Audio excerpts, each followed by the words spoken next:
বন্ধুরা, এগুলো আমার হাতে কি বলুন তো? এটা হচ্ছে ভুট্টা। ওই যা দেখাতে গিয়ে পড়ে গেল। দেখেছেন? এই যে দুটো ভুট্টা বাজার থেকে কিনে নিয়ে এসেছে। এখন এই ভুট্টাগুলো পুড়িয়ে খাবো। তো তাই ভাবলাম এই সময় একটা ছোট্ট করে ভিডিও ক্লিপ নিয়ে নিই আর আপনাদের সঙ্গে শেয়ার করে নিই ভুট্টা খাওয়ার কী কী উপকারিতা রয়েছে, বা ভুট্টা কেন বাচ্চাদের খাওয়াবেন, বাচ্চা অথবা বড়, কেন আপনারা সকলে ভুট্টা খাবেন, সেটাই আজ বলবো এই ভিডিওতে। তো ভুট্টার উপকারিতা সম্পর্কে জানতে হলে অবশ্যই ভিডিওটি স্কিপ না করে দেখবেন। ভুট্টা খাওয়ার স্বাস্থ্যকর কারণ অবশ্যই রয়েছে, কারণ এতে রয়েছে ফাইবার, ভিটামিন, খনিজ, অ্যান্টিঅক্সিডেন্ট, যা আমাদের শরীরে বিভিন্ন কাজে লাগে। তো আজকে জেনে নেব সেগুলো। ভুট্টা হজম শক্তি উন্নত করে। ভুট্টার মধ্যে থাকা ফাইবার হজমে সহায়তা করে এবং সুস্থ অন্ত্র বজায় রাখতে সাহায্য করে। হৃদরোগের ঝুঁকি কমায়। ভিটামিন, ফাইবার ও অ্যান্টিঅক্সিডেন্ট সমৃদ্ধ ভুট্টা হৃদরোগের ঝুঁকি কমাতে সাহায্য করে। ডায়াবেটিস নিয়ন্ত্রণেও ভুট্টা আবার সহায়ক। ভুট্টা রক্তে শর্করার মাত্রা নিয়ন্ত্রণে সাহায্য করে, বিশেষ করে এর আটার গ্লাইসেমিক ইন্ডেক্স কম থাকে। ভুট্টায় থাকা অ্যান্টিঅক্সিডেন্ট চোখের স্বাস্থ্য ভালো করে। এতে থাকা বিভিন্ন পুষ্টি উপাদান ত্বক ও চুলের স্বাস্থ্য ভালো রাখতে সাহায্য করে। ভুট্টা প্রয়োজনীয় পুষ্টি ও ক্যালোরি সরবরাহ করে, যা শরীরকে শক্তি যোগাতে সাহায্য করে। ভুট্টার ফাইবার দীর্ঘক্ষণ পেট ভরা থাকে, যা অতিরিক্ত খাবার খাওয়ার প্রবণতা কমায়। তবে আবার ভুট্টা খাওয়ার ক্ষেত্রে কিছু কিছু সতর্কতা অবলম্বন করা উচিত। ভুট্টার ওমেগা-6 এবং ওমেগা-3 অনুপাত শরীরের জন্য ক্ষতিকর হতে পারে। যদি অতিরিক্ত পরিমাণে খাওয়া হয় তাহলে তা অবশ্যই ক্ষতিকারক, তাই কোনো কিছু বেশি খাওয়া উচিত না। ডায়াবেটিস রোগীদের ভুট্টা খাওয়ার আগে বা এটি থেকে তৈরি খাবার গ্রহণের আগে ডাক্তারের পরামর্শ নেওয়া উচিত। চলুন এবার জেনে নেই ভুট্টার বৈজ্ঞানিক নাম কি। ভুট্টার বৈজ্ঞানিক নাম জিয়া মেইস। এটি এক প্রকারের খাদ্যশস্য। এই শস্যটির আদি উৎপত্তি স্থল হলো মেসো আমেরিকা।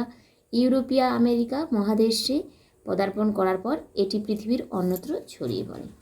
এর মধ্যে ধান ও গমের তুলনায় পুষ্টিমান অনেক গুণ বেশি। এতে প্রায় 11% আমিষ বা প্রোটিন জাতীয় উপাদান রয়েছে। আমিষে প্রয়োজনীয় অ্যামিনো অ্যাসিড, ট্রিপ্টোফ্যান ও লাইসিন অধিক পরিমাণে আছে।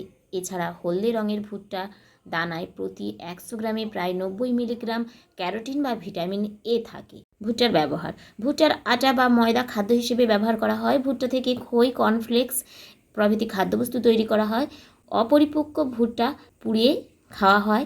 মদ তৈরিতে আবার ভুট্টা ব্যবহার করা হয়। ভুট্টার বীজ থেকে তেল প্রস্তুত করা হয়, তা রান্না, সাবান, রং ও বার্নিশ তৈরির কাজে লাগে। বিভিন্ন অঞ্চলে গবাদি পশুর খাদ্য হিসেবে ভুট্টার চাষ করা হয়। ভুট্টার রসালো ডাঁটা ও পাতা গবাদি পশুর খাদ্য হিসেবে ব্যবহার করা হয়। গৃহপালিত হাঁস, মুরগি, পুকুরের মাছ প্রভৃতির খাদ্যে ভুট্টা চূর্ণ মেশানো হয়। এটি একটি ঘাস পরিবারের অন্তর্গত উদ্ভিদ। লম্বা মোটা ঘাস, যা খাদ্যশস্য উৎপাদন করে থাকে। চলুন এবার বলি ভুট্টা চাষের উপযুক্ত মাটি।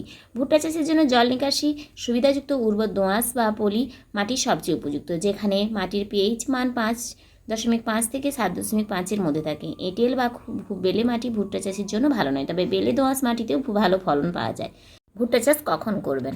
রবি মৌসুমে কার্তিক থেকে অঘ্রাণ মাসের 3 সপ্তাহ, নভেম্বরের শুরু হতে ডিসেম্বরের প্রথম সপ্তাহ পর্যন্ত, এবং খরিফ মৌসুমে ফাল্গুন মাসের প্রথম সপ্তাহ থেকে শেষ সপ্তাহের মধ্যে, অর্থাৎ মার্চের মাঝামাঝি থেকে এপ্রিলের শেষ সপ্তাহ পর্যন্ত ভুট্টা লাগানো যায়। বন্যার সময় জল তাড়াতাড়ি সরে যাওয়ার জন্য আশ্বিন মাসে, অর্থাৎ অক্টোবরের মাঝামাঝি হতে নভেম্বরের মাঝামাঝি পর্যন্ত বীজ বপন করা যায়।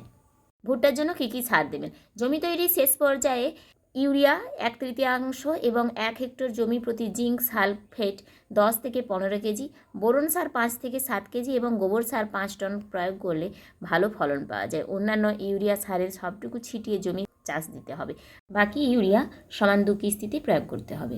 বন্ধুরা, এতক্ষণ আপনাদের জানালাম ভুট্টার খাওয়ার উপকারিতা কী কী, বা ভুট্টা কীভাবে চাষ করতে হয়। এবার বলি ভুট্টা কীভাবে খাবেন। ভুট্টাকে পুড়িয়ে আপনারা বিট লবণ এবং লেবু সহকারে খেতে পারেন। আবার অনেকে ভুট্টাকে ভেজে, অর্থাৎ পপকর্ন হিসেবেও খেতে পারেন। আবারও ভুট্টাকে কিন্তু রান্না করেও খাওয়া যায়। তো আজকের মতো আমার ভিডিওটি এখানেই শেষ করছি। আপনারা ভালো থাকবেন, সুস্থ থাকবেন। আজ আসি, টাটা।